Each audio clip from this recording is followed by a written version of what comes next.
Big boss house లోపలికి నాగార్జున ఎంట్రీతో పాటు house home tour కూడా మొదలు పెట్టేశారు. ఇక స్టేజ్ పర్ఫార్మెన్స్ గా ఒక్కొక్క కంటెస్టెంట్స్ వచ్చేస్తున్నారు. ఇక అందరి ప్రశ్న తేజస్విని హౌస్ లోపలికి వస్తుందా అని.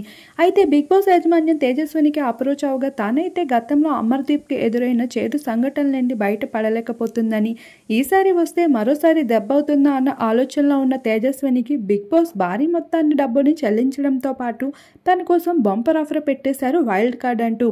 ఇక మీరు బిగ్ బాస్ లోపలికి డైరెక్ట్గా అక్కర్లేదు, గేమ్ని చూసే రావచ్చు అంటూ బిగ్ బాస్ ఇచ్చిన ఆఫర్కి తేజస్విని అయితే టెంప్ట్ అవుతూ వచ్చేసింది. అయితే ఇప్పటికే తన పర్సనల్ లైఫ్ ప్లానింగ్ మొదలు పెట్టనుంది.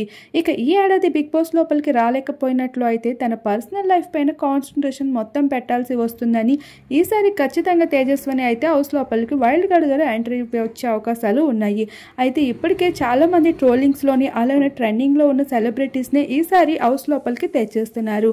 గత సీజన్లో కాకుండా ఈసారి గత ఎక్స్ కంటెస్టెంట్స్ని కూడా హౌస్ లోపలికి దింపుతూ ఉన్నారు.